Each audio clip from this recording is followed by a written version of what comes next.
어제까지 말씀과 오늘 이제 9장 말씀은 연결되는 것보다 이렇게 좀 오늘 말씀 묵상을 하는데 되게 먹먹한 그러한 마음으로 참 마음이 되게 무거웠습니다. 우리들은 예수님의 그 십자가에 달려 죽으셨다는 그 사실을 정말 마음으로 믿고 예수님을 영접하는 것밖에 하나님께서 우리에게 요구하신 것이 없습니다. 그로 인해서 또한 예수님을 찾는 누구든지 하나님의 자녀가 되는 축복을 받습니다. 이것은 그 어디에도 없는 놀랍고 파격적인 그리스도의 복음입니다. 그러나 사도 바울은 오늘 이 9장 말씀에서 이 굉장히 이렇게 무거운 말씀으로 1절에서 이제 3절까지 말씀을 하고 계시는데, 사도 바울은 이 복음을 전하는 사람입니다. 그는 마음에 끊임없는 근데 고통을 가지고 있었습니다. 그것은 자신의 동족인 하나님이 선택하시고 축복을 주신 이 유대인 이스라엘 백성들은 그 십자가의 복음을 믿는 것을 거절했기 때문입니다. 그들은 구원이 하나님의 율법을 지켜서 되는 것으로 굳게 믿고 있었고, 또한 그들은 하나님이 이제 율법을 가진 자기 자신들만 구원하고 하나님의 율법이 없는 모든 이방인들은 지옥을 가도 당연하다라고 생각했던 그러한 이유 때문입니다. 오직 예수님의 십자가 구원을 믿기만 하면 구원받는다고 사도 바울은 전하는데, 그 말씀을 정작 자신의 본인의 골육들 또한 그 동족들은 그 말씀을 너무너무 싫어하고 배척했던 것입니다. 그렇다면 왜 하나님께서는 유대인들을 선택하신 것입니까?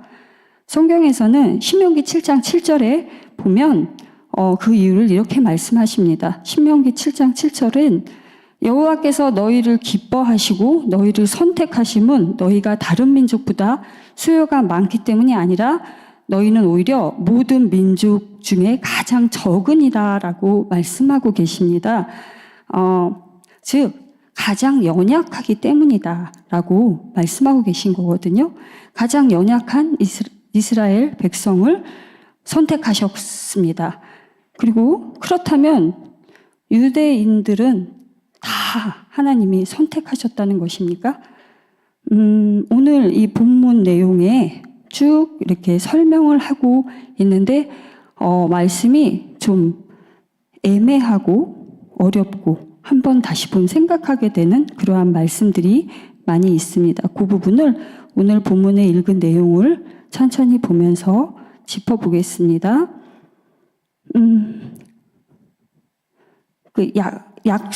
오늘 여기 본문 말씀에 8절 말씀에 보면 약속의 자녀 또 씨로 여기심, 이러한 말씀들이 나오는데요. 이 아브라함의 아들 이삭의 경우 이제 이스마엘과는 조금 이제 다르게, 엄마도 다르고 다르게 태어났기 때문에 아브라함의 씨로 약속의 자녀로 그렇게 좀 이해할 수도 있습니다. 그렇지만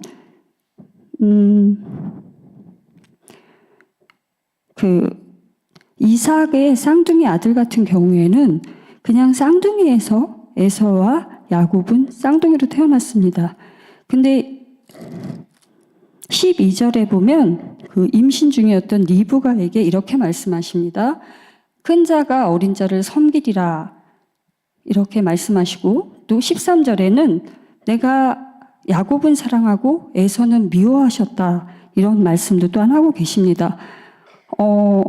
이스라엘은 장자에게 장자권이 있는 똑같은 쌍둥이라고 해도 한 사람은 금수저가 되고 한 사람은 아닌, 그런 우리 한국하고는 좀 틀린 그러한 조건인데, 여기선 성경에서 말씀하고 계신 것처럼 그들의 행위 때문이 아니라 그냥 말 그대로 야곱이 무엇을 잘했고 에서가 무엇을 잘못했으라는 근거가 있는 것이 아니라 그냥 선택된 이 부분을 보고 조금 이것이 무엇일까라고 생각할 수 있습니다. 아까 처음에 신명기 7장 7절에서 가장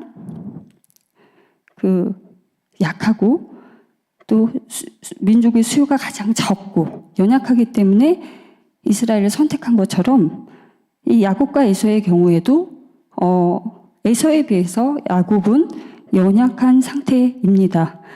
즉 하나님께서 이 출신 배경을 보신 것이 아니라 생명에 있는 믿음을 가지고 있는 사람들을 선택했다고 우리는 이해할 수 있습니다. 하나님께서 이스라엘을 선택하신 이유는 이스라엘뿐만 아니라 이방인들을 구원하는 사명을 주시려고 택하신 것입니다. 이 4절과 5절에 보면 그런 이유로 이스라엘에 많은 은총을 주신 것을 말씀하고 계시는데요. 첫 번째, 하나님은 그들에게 하나님의 영광을 이스라엘은 보았고요. 또 양자됨이 있고 언약을 주셨고 율법을 주셨고 예배드리는 법과 약속을 주셨습니다. 또한 믿음의 조상들을 주셨고 또 그리스도께서도 이 이스라엘을 통해서 나셨기 때문에 이 8가지 우리에게는 생각할 수 없는 그러한 상당한 축복을 은총을 주셨습니다. 그런데 이것이 이방인 선교를 위해서 사용되는 것이 아니라 선민사상으로 자기들만이 특별히 하나님의 은총을 받은 것으로, 그렇기 때문에 이것은 하나님이 택하신 그러한 이유와는 완전히 반대되는 것입니다. 이 특권을 주심으로 이방인에게 복음이 전하는 문이 되기를 원하셨는데 오히려 예수님을 십자가에 못 박는 그러한 일을 행해졌기 때문입니다. 그렇다고 해서 하나님께서 이스라엘을 아주 버리신 것은 아닙니다. 이방인들의 구원의 수요가 다 채워진다면 그 이후엔 이스라엘을 다시 구원하실 하나님의 계획을 오늘 이 사도 바울은 성령을 통해서 이것을 알게 되었던 것입니다. 그렇기 때문에 첫 1절에 내가 큰 근심이 있고 마음에 그치지 않는 고통이 있고 그래서 내 양심이 성령 안에서 나와 더불어 증언한다라는 이 말씀을 하실 수 있었던 것 같습니다. 사도 바울은 이 자신을 죽이려고 하는 이 사람들을 대신해서 자신이 저주를 받고 그리스도에게서 끊어진다 하더라도 그들이 구원을 받을 수만 있다면 그것을 원한다라고 이야기하고 있습니다. 또한 오늘 이 본문 말씀에 보면 2절이 없습니다. 그래서 이 2절이 없는 것을 그냥 저는 개인적으로 도저히 그를 이어갈 수 없을 만큼 마음의 고통이었겠나 보다 이런 생각을 해봤는데요. 왜냐하면 이방인 선교로 많은 일을 하고 8절까지 말씀에서 어저께 이제 목사님 말씀하신 대로 많은 역사들을 보고 했지만 정작 자신의 친척, 가족 그들은 예수님을 부인할 때 그게 얼마나 이제 고통스러운 것일지 저 역시도 아직 친정에는 이렇게 안 믿는 분이 없어요. 저희 친정 엄마는 여호와의 증인을 믿으셨던 분인데 코로나 때 돌아가셨을 때 너무 감사하게도 그래도 직분을 받으시고 하나님 자녀로서 돌아가셨는데 그분이 돌아가시고 나서는 저희 친정도 이제 믿음의 가정이 아니기 때문에 이번에 이 9장 말씀을 이렇게 묵상하면서 사도 바울까지는 아니어도 정말로 억지로라도 기도하라고 하셨는데 정말 생각도 안 하고 있었구나. 정말 이렇게 밥 먹고 사는 거에 대해서 정말 가장 중요한 어떤 부분들을 생각도 하지 못했구나 하는 그러한 회개를 좀 하는 시간이었습니다. 그리고 오늘 이 구원은 오늘 이 9장에서 말씀하시는 내용 중에 구원은 절대적으로 하나님의 은혜지 우리들이 뭐 좀 잘나서 뭘 좀 해서 그리고 구원받을 마다 무언가가 있어서가 절대로 아니라는 것이 아까 이스라엘도 가장 약한 사람이었게 불렀고, 그리고 연약함과 연약하지 않음 이 두 가지밖에 표면적으로는 보여지는 게 없지만 그 연약한 사람을 택하고 외려 더 사랑했다라고 표현하시는 이 하나님의 그리스도의 구원의 경륜을 본다면 정말 이것은 전적으로 하나님의 은혜가 맞습니다. 그런데 그 은혜 가운데 있었던 이스라엘 또한 자기들이 선민사상이라고 어떠한 율법을 행위로서 열심히 할 수 있다고, 또한 많은 이 삶의 열매를 율법을 지킴을 통해서 많은 것을 가지고 있다고 해서 지금까지도 이렇게 좀 선민사상으로 우월하게 이렇게 살아가는 이것을 보고 있으면 이 시대의 사도 바울도 참 마음이 아팠을 것 같아요. 2월 달에 이스라엘에 갔을 때 하나 기억이 나는 게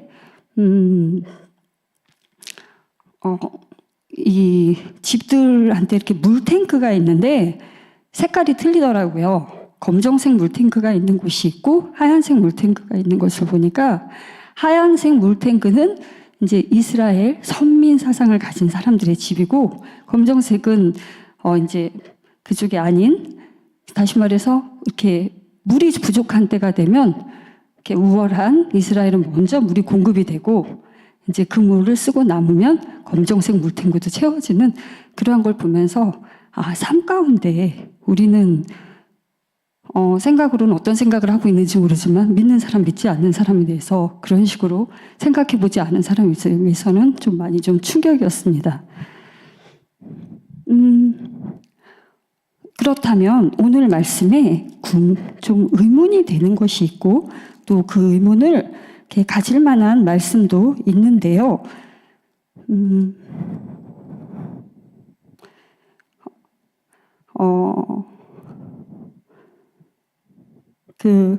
하나님께서 그렇다면 전적으로 하나님의 구원과 택하심이 전적으로 하나님의 것이라면, 그렇다면 하나님을 믿지 않고 지옥에 간 사람들은 정말 하나님이 다 버린 사람들입니까?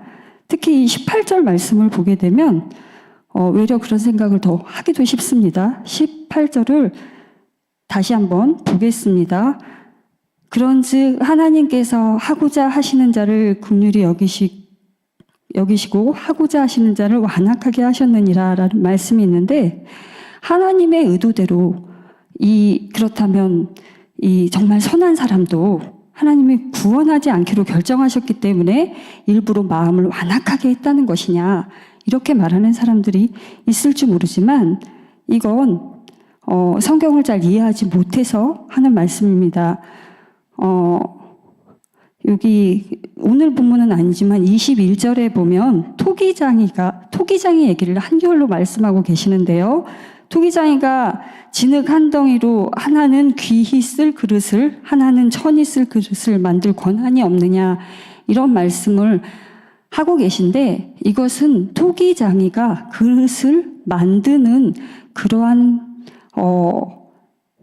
그러한 행위를 얘기하는 것이 아니라 여기서 여기에는 흙 한 덩어리, 즉 저는 토기를 구워보진 않았지만 백자같이 귀한 그릇을 만드는 흙은 분명히 순도가 좋고 가장 좋은 데 가서 굉장히 귀한 흙을 가지고 만든다는 걸 알아요. 그리고 만약에 이렇게 막 투박한 그릇이나 뭐 항아리 같은 걸 만든다면 이제 그 강도에 따라서 다른 불순물을 넣기도 하고 아니면 그냥 거친 흙을 가지고 만들 수 있는데, 그 부분을 이야기하고 싶습니다. 다시 말해서 이 어떤 흙을 재료로 삼아서 그 그릇을 만드는 그 선택권이 토기장애한테 있는데, 즉 원래 완악한 사람, 거칠고 이렇게 치유받지 못한 완악하고 하나님을 대적하는 그러한 사람을 내버려 두셨다라는 그러한 말씀입니다. 그러니까 경우에 따라선 이제 더 세게 만들기 위해선 흙이나 다른 것을 이렇게 집어넣어서 만들듯이 그들을 더 완악하게 했다라고 말씀하시는 거지, 똑같은 흙을 가지고 내 의도대로 쓰겠다, 이러한 것으로 비교하고 있지 않다고 생각합니다. 그래서 그거의 전형적인 사람이 바로 이 애굽 왕 바로인데요. 이 이 바로는 17절에 이렇게 말씀하고 계십니다. 성경이 바로에게 이르시되 내가 이 일을 위하여 너를 세웠으니 곧 너로 말미암아 내 능력을 보이고 내 이름이 온 땅에 전파되게 하려 함이라 하셨다고 하셨습니다. 즉 바로의 마음을 완악하게 함을 통해서 결국은 하나님은 이스라엘을 단련시키셨고 또 출애굽하셨고 그 사람이 원래 완악하고 하나님의 뜻을 원래 따르지 않고 또 하나님의 백성을 핍박하고 그랬던 그러한 사람들에게 더 이제 완악하게 하셨다는 말씀이지 선한 사람을 하나님의 의대대로 완악하게 했다, 구원받지 못하게 했다 이러한 뜻이 아닙니다. 그래서 지금 우리들은 하나님 앞에 나를 왜 긍휼히 여기지 않으셨습니까? 나를 왜 도와주지 않았습니까? 내게 은혜를 왜 베풀지 않습니까? 이렇게 말할 수 있는 사람은 단 한 사람도 없다는 거예요. 하나님께서는 공의로운 해가 항상 뜨고 그리고 누구에게나 인애를 베푸셨는데 그들이 만약에 그럼에도 불구하고 하나님을 만나지 못하고 주님을 믿지 못한다면 그 사람은 이미 마음 자체가 애시당초 강팍하고 완악한 사람이라는 것입니다. 왜냐하면 우리들에겐 성령에 함께 계시지 않는 불신자에게도 양심이나 기타 등등의 하나님의 만든 모든 사물을 통해서 하나님이 살아계심을 누구나 볼 수 있기 때문입니다.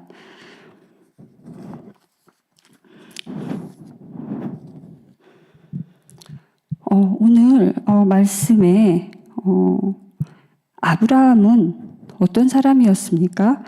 아브라함의 씨, 아브라함의 자녀, 그리고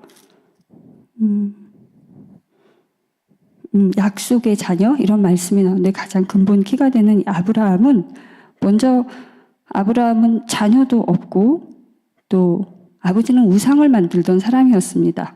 그리고 형제 중에 아버지보다 먼저 죽은 그러한 슬픈 가정의 역사가 있는 그러한 사람이었지만 그는 정말 하나님을 믿는 것 그거 하나 때문에 이 아브라함, 이삭, 야곱, 요셉을 통해서 창세기에 놀라운 역사를 이루어가게 하셨습니다. 그렇다면 우리들을 이 자리에 다 이렇게 하나님의 택하셔서 이 자리에 오셔서 또 새벽에 기도에 이제 장수들로 이렇게 불러주신 우리들 또한 이렇게 되게 연약한 부분이 굉장히 많기 때문에 불러주셨다고 우리는 감히 말할 수 있습니다. 하나님은 이렇게 연약한 사람, 자격 없는 사람, 뭔가 좀 부족한 사람, 그런 사람을 택하셔서 하나님을 알게 하시고 그걸 통해 하나님이 영광 받으셔야 되기 때문에 그 일을 통해서 연약한 사람을 하나님은 항상 불러셨기 때문입니다. 이스라엘을 택한 이유도 모든 민족 중에 작은 민족이었기 때문에 그래서 우리의 구원은 기뻐할 일이긴 하지만 자랑할 거리는 아닙니다. 예전에 이렇게 사모님이 이렇게 설교하실 적에 나는 겸손한데 온유하지가 않았어 라는 말씀을 이렇게 들을 때마다 저는 그 말이 너무 이해가 안 됐었어요. 겸손하고 온유한 거는 한 묶음 아닌가?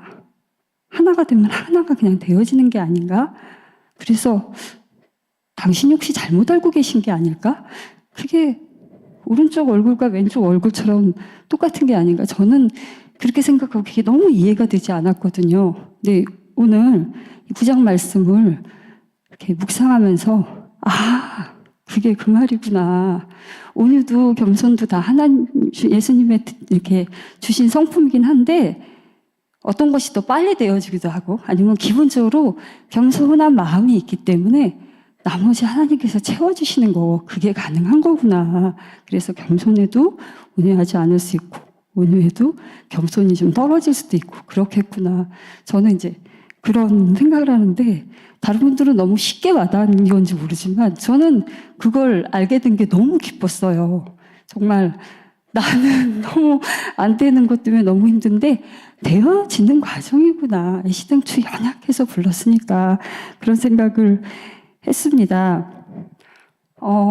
제가 이제 처음에 이렇게 복음을 만나서 이렇게 교회에 이렇게 다닐 때 생각을 이번에 묵상하게 됐었는데 처음에 이제 두 사람이 같이 전도를 받았었어요. 같은 라인에 살고 있는 이제 알고 있는 그 지인은 그분은 그땐 둘 다 교회를 안 다니는 사람이지만 저는 교회를 가본 적이 없고 그분은 장로님의 딸이고 남동생은 외국에서 목회하시는 목사님이고 또 언니네 형제는 또 큰 교회에서 막 일을 하고 자기만 안 다니는 그러니까 당연히 또 이렇게 성격도 그러니까 좀 좋고 좀 의협심도 좀 있고 그런 사람이었기 때문에 전도 이렇게 나와서 그분한테 더 전도를 많이 갔는데 이상하게 제가 놀러 갈 때마다 이렇게 전도하는 분들이 오셨고 근데 그분은 말씀을 안 듣더라고요.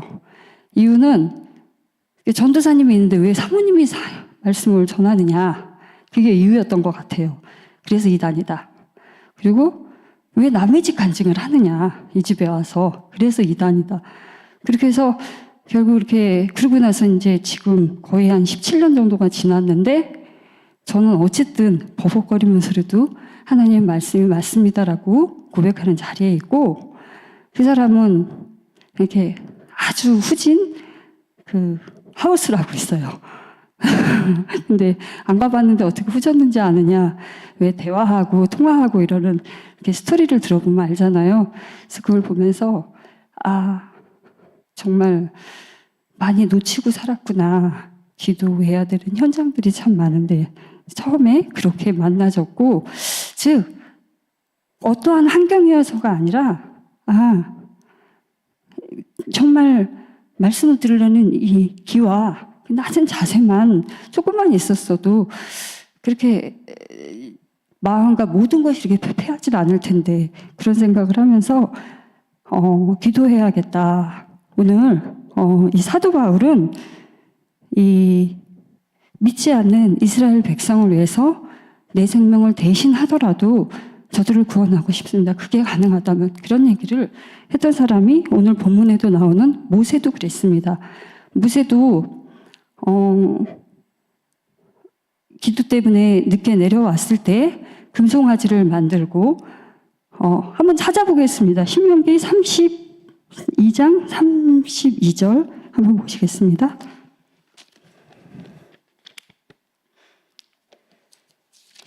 신명기가 아니고 출애굽기인가?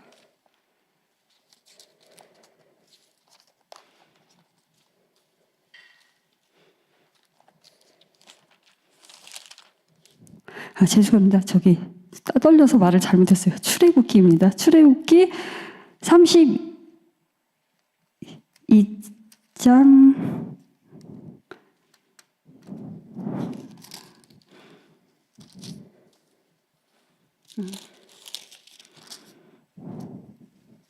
32장 31절 2절을 함께 읽어보겠습니다. 모세가 여호와께 다시 나아가 여짜오되 슬프도소이다. 이 백성이 자기들을 위하여 금신을 만들어 싸우니 큰 죄를 범하였나이다. 그러나 이제 그들의 죄를 사하시옵소서. 그렇지 아니하오시면 원하건대 주께서 기록하신 책에서 내 이름을 지워버려 주옵소서. 네, 맞습니다. 하나님을 만나서 기도하고 내려왔을 때 그들은 금송아지를 만들었고 그렇지만 이 모세도 내 이름을 지우시더라도 저들을 용서해달라.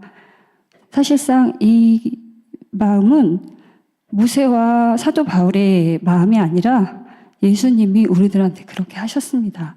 우리를 위해 대신 십자가에 죽으셨고 그렇기 때문에 우리도 이 택함 받은 것보다 은혜 받아서 변화되었을 때 우리들도 그런 마음이 있습니다. 가끔 우리 교회에서도 사역자들과 대화를 하다 보면 난 정말 나는 응답 안 받아도 되는데 진짜 이 사람 응답 받았으면 좋겠어. 그렇게 말하는 사역자들이 참 많아요. 또 그런 마음으로 이렇게 목사님 사명도 기도하셨었고 또 저희들도 시키지 않아도 그런 마음이 있습니다. 그래서 택함 받은 것이 아니라 이렇게 은혜 받는 거, 하나님의 말씀을 통해 우리 삶 가운데 마음이 변화되고 이렇게 바뀌어가는 그것을 통하여 진짜 참 그리스도의 마음이 회복될 때 이 사도 바울 같은 이러한 마음은 우리들에게도 다 있다고 생각이 들었습니다. 그렇다면 우리는 구원받았으니까 우리 행위로는 안 되지만 예수 믿고 구원받았으니까 이렇게 넘어가서는 안 됩니다. 6월달 주제는 나를 성장시키자입니다. 정식기도 때마다 억지로라도 떠올려서 머리를 쥐어 짜서 우리가 그동안 기도하지 않았던 사람들을 놓고 기도하고, 또한 특별히 우리 교회의 비전은 이 지금 홀리드림 선교, 리더스쿨 또 다 이렇게 대안학교 있지만 후대들에 대해서 너무 많이 놓고 기도해야 되는 건 우리 아이들이 별로 없으실 분들인가?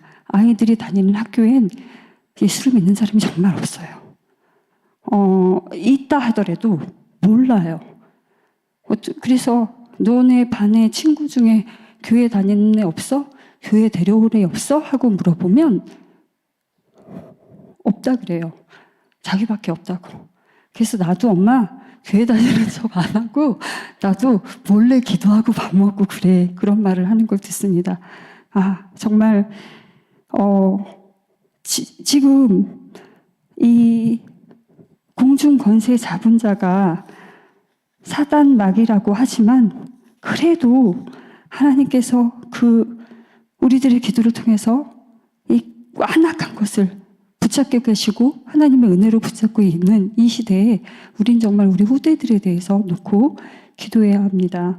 그래서 오늘 이방인 사도로 부르셔서 쓰임 받았던 사도 바울도 9장과 10장과 11장을 통해서는 정말 그 1절과 2절이 연결이 되지 못할 만큼 그 힘든 마음으로 그 이스라엘을 놓고 하나님께 기도하고, 또 그것을 변론하기 위해서 오늘도 내일도 계속해서 한 11장까지 이렇게 말씀하시는 걸 읽는다면 우리도 이 후대에 대해서, 또한 믿지 않는 사람들에 대해서 더 북한 땅을 놓고 기도하지 않을 수 없습니다.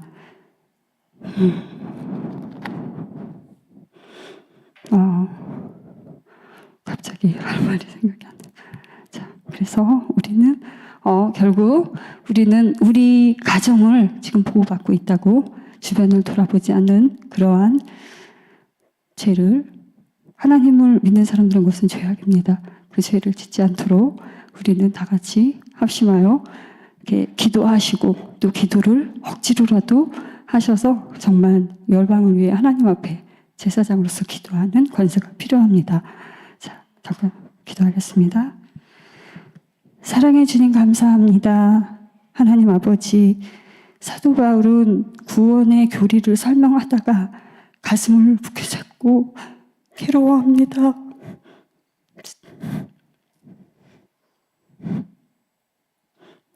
자기 동족은 예수님을 몰랐기 때문에, 그래서 예수님을 거부했기 때문에 하나님 아버지, 이 사도 바울의 마음이 그랬던 것처럼 하나님 저희들에게도 정말 이 세상 풍조로 사단의 종노릇하는 많은 사람들이 있습니다. 서두를 놓고 우리들이 깨어서 기도할 수 있는 그러한 심령으로 우리들에게 하나님 아버지 기도에 저력을 주시고, 하나님 아버지 기도할 수 있는 저희들이 되게 하여 주옵소서. 하나님, 이 아침에 우리들이 기도하시는 기도를 반드시 들으셔서 하나님 아버지 정말 하나님의 그 완악한 사람들을 긍휼히 여기시는 역사가 있기를 소망합니다. 하나님, 우리 후대들을 놓고 기도합니다. 우리 지역을 놓고 기도합니다. 하나님 아버지, 우리 지금 남북으로 알려져 있는 북한 땅을 놓고 저희들이 기도하는 하나님 아버지, 저희들이 되게 하여 주옵소서. 하나님, 기도해야 되는 많은 기도 제목들을 응답하실 줄을 믿사오며 예수 그리스도 이름으로 감사하며 기도드리옵나이다. 아멘. 네.